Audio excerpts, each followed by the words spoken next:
स्वागत है आप सभी का नेशनल खबर पे। आज हम आपको एक इस रिपोर्ट में ऐसी चीजें, ऐसे जड़ी बूटियां दिखाने वाले हैं जो शायद ही आपने कभी आगे या पीछे हमारे तमाम रिपोर्ट्स में कभी देखा होगा।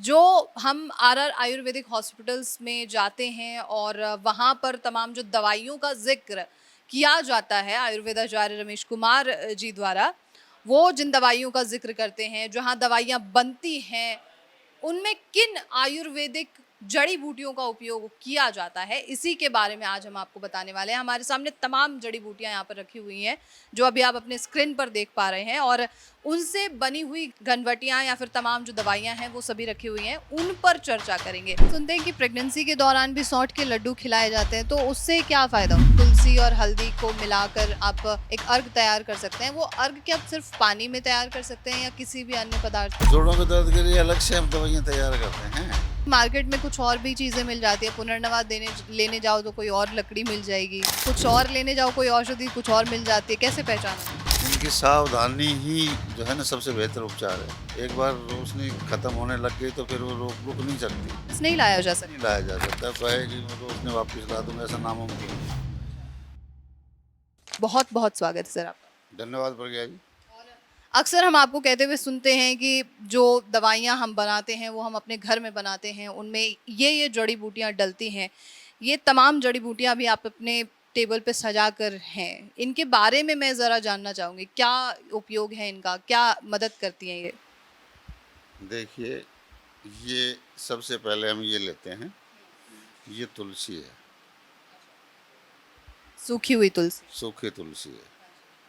अर्क किसी भी गीले पदार्थ का नहीं बनता, बता दूंगा आपको। सूखी तुलसी है और ये हल्दी है, इसका अर्क तैयार होता है। काम क्या करता है ये?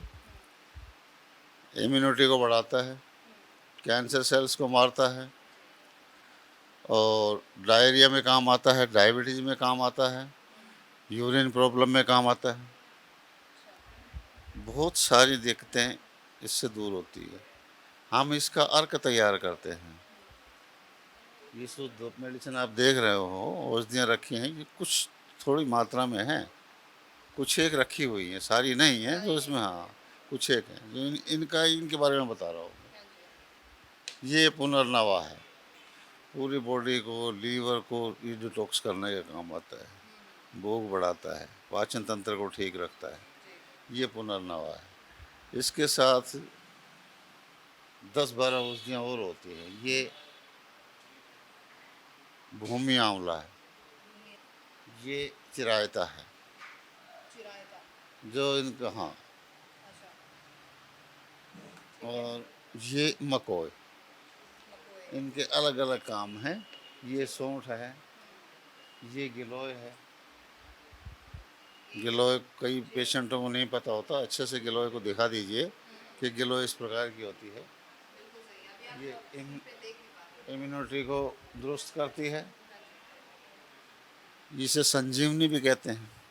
गिलोय को संस्मरणि भी कहते हैं, अमृता भी कहते हैं, और बहुत ही अच्छे काम करती है, इसीलिए इसको संजीवनी भी कहा जाता है। पूरी बॉडी को पुष्ट करती है। ठीक है जी। ये आंवला, हरड़, बहेड़ा, इनके मिश्रण से पाउडर तैयार होता है। बाजार की भाषा में इसे त्रिफला कहते हैं, 3 फल उनका चूर्ण, लेकिन हमारे बनाने की प्रक्रिया कुछ अलग है, अलग तरीके से बनाते हैं हम इसको। इसका पाउडर होता है, जो ये रखा हुआ है। इसको जो पेशेंट अपने घर में इस्तेमाल करना चाहे तो वो तुलसी का और हल्दी का अर्क तैयार कर सकता है। पेट की दिक्कत है, पुनर्नवा, इसका कवाथ बना लें, 1 गिलास पानी में इसको उबाल ले, 1/4 पानी बच जाए तो उसका सेवन करें। ठीक है ना। ये औषधियाँ जो इन बोतलों की हैं, ये मैंने अभी नहीं रखी है, यहाँ पे नहीं है, मौजूद नहीं है। तो ये सारी औषधियाँ जो हैं, ये सारी औषधियाँ इन्हीं से जो है ना अर्क तैयार होते हैं। नीम है, इसमें जीवाणु, नीम की डंठल है। अल्सर के इलाज में काम आता है, रक्त संचार को बढ़ाता है, जीवाणुरोधी गुण है इसमें, शुगर को ठीक करता है, अस्थमा को ठीक करता है। ठीक है जी। ऐसे ही ये सौंठ, सौंठ किन किन चीज़ों में उपयोग होती है?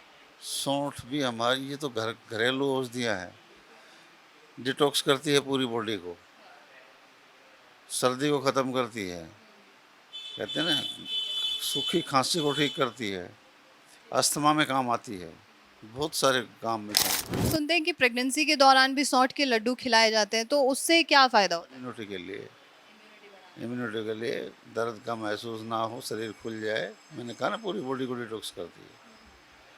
तो ये सारी औषधियाँ जो हैं सब इन्हीं से तैयार होती हैं।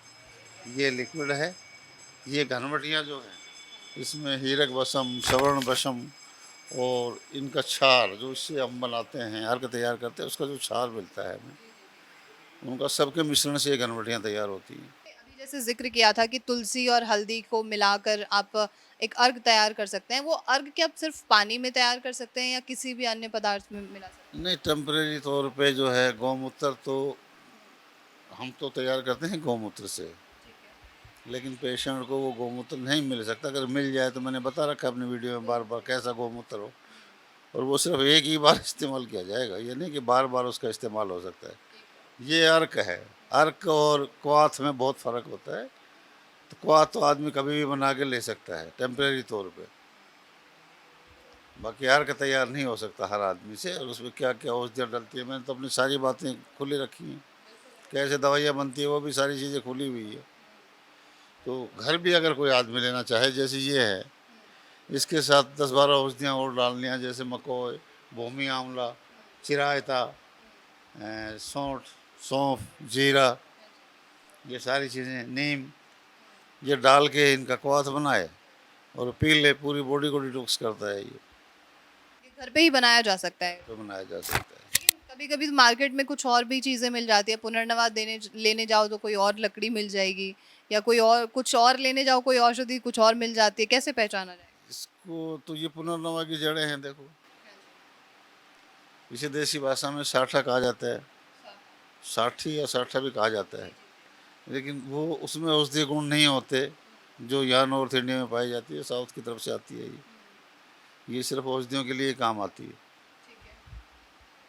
ठीक है, तो इसको पहचानने के लिए तो पहचान तो होना ज़रूरी है। अगर किसी को आँखों की समस्या है, जैसे चश्मा ही लग जाता है कई लोगों को, हम भी जब सिस्टम पे बैठे रहते हैं, लगातार चश्मा लग जाता है लंबे समय के बाद, तो तब किस औषधि का उपयोग करना चाहिए? चश्मा तो मुझे भी लगा हुआ है। चश्मे के लिए, अपनी आँखों को दुरुस्त रखने के लिए हमें इनकी सावधानी, सबसे पहले तो इनकी सावधानी बहुत ज़रूरी है। औषधियाँ तो हम कोई भी डाल लेंगे, इनकी सावधानी, दांत और आँख और कान, इनकी सावधानी ही जो है ना सबसे बेहतर उपचार है। एक बार रोशनी ख़त्म होने लग गई तो फिर वो रुक नहीं सकती है, उसे वापस नहीं लाया जा नहीं सकता। लाया जा सकता। अब कहे कि मैं रोशनी वापस ला दूंगा, ऐसा नामुमकिन है, बढ़ता चला जाएगा। और पेट की समस्या का आपने बता दिया, अगर जैसे जोड़ों में दर्द है तो उस वक्त क्या करें? जोड़ों के दर्द के लिए अलग से हम दवाइयाँ तैयार करते हैं, हमारी दवाइयाँ अलग से तैयार होती हैं। जोड़ों के दर्द के लिए काढ़ा तैयार किया जाता है आयुर्वेदिक औषधियों से। हाँ, और हर तरीके का कैंसर का अलग-अलग औषधि आप बनाते होंगे, अलग-अलग तरीके की घनवटियाँ तैयार करते होंगे। कैंसर का तो किट ये जो सामने रखा है, नॉर्मल तो यही है। बाकी किसी को विशेष, जैसे किडनी प्रॉब्लम है, साथ में लंग्स की प्रॉब्लम है, हार्ट की प्रॉब्लम है, पैनक्रियाज की अलग से प्रॉब्लम है, उसके लिए अलग से मेडिसिन प्रोवाइड करवाई जाती है। अगर मतलब एक साथ में ये सारी समस्याएं हैं, जैसे कैंसर है और किडनी की कोई दिक्कत है या कैंसर है, डायबिटीज भी है उसको, तो उसको 2 तरीके की दवाइयाँ आप देंगे। सबसे पहले तो हम 1 महीने की दवा एक ही बार में कैंसर देते हैं, क्योंकि कैंसर से ही और बीमारियां बनी हैं। वो कितना कंट्रोल कर पा रहे हैं 1 महीने में हम उसको। उसके साथ साथ जब हम देखते हैं कि हाँ इसमें इतना बेनिफिट मिल रहा है, तब हम, जैसे किसी के किडनी बढ़े हुए हैं, तब हम उसको किडनी के लिए अलग से दवा देंगे। हार्ट वगैरह के लिए कुछ घरेलू नुस्खे बता दिए जाते हैं, करे आदमी, उनको जो है बेनिफिट मिलता है।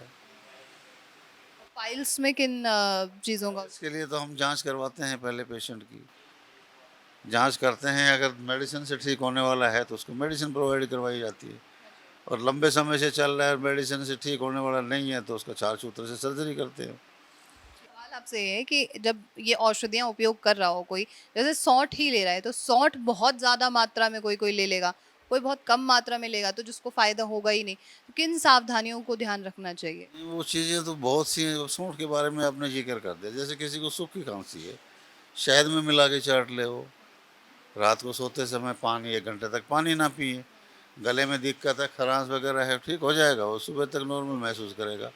लेकिन वो खाया हमने, चाट लिया, उसके बाद में प्यास लगी, 10 मिनट बाद पानी पी लिया, नुकसान हुआ उल्टा। तो ये चीज़ें, इनका तो सावधानी रखनी ही पड़ेगी। मतलब एक्सपर्ट्स की जाँच में ही कोई भी, चाहे दवाई हो, चाहे औषधि हो, उसको लेना हो चाहिए। कुछ भी हो, जानकारी ज़रूरी है। अब इसी तरह से तो कुछ लोग कह रहे हैं कि मैं गौमूत्र पी पी के आ रहा हूँ भाई, और ज़्यादा बीमार हो गया गौमूत्र पीने से। किसने बता दिया उसको गौमूत्र पीना? कि जी ये मैंने तो वो वीडियो देखा था, वहाँ से वो बता रहे थे, वो बता रहे थे। अब मैं तो मना करता हूँ गौमूत्र, सीधे तौर पे गौमूत्र पीने से तो बिल्कुल मना करता हूँ, नहीं पीना चाहिए, क्योंकि उसके बैक्टीरिया हैं, वो बैक्टीरिया हमारे गुड सेल्स को ख़त्म करेंगे, हमारी इम्यूनिटी कमज़ोर होगी, फ़ायदा होने की बजाय।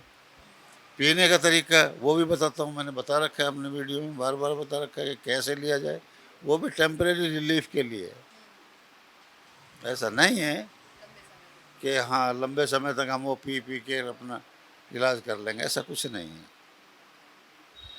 अब जैसे घरेलू औषधियाँ हैं, हल्दी है, इसमें वो सब गुण हैं जो कैंसर, करक्यूमिन। हाँ, जो कैंसर को हराने में सक्षम है, लेकिन इसका उपयोग कैसे करें? ये थोड़ी है कि हम इसको पीस पीस के खाते रहें, भर भर चम्मच लेते रहें, कैंसर खत्म हो जाएगा, ऐसा नहीं है ना। तो किसी की आयुर्वेदाचार्य की देख रेख में ही तो लिया जाएगा ये। किसी ने गौमूत्र बता दिया, किसी ने हल्दी बता दिया, भाई ठीक है, कौन कह रहा नहीं है, लेकिन उसका उपयोग कैसे किया जाए ये तो किसी से पूछना पड़ेगा ना। बहुत शुक्रिया आपका रमेश कुमार जी, थैंक यू। धन्यवाद। तो इस पूरी जानकारी के बाद आपके मन में अगर कोई सवाल हो तो वो आप हमसे ज़रूर पूछें, और ऐसे तमाम खबरों के लिए आप नेशनल खबर के साथ बने रहें।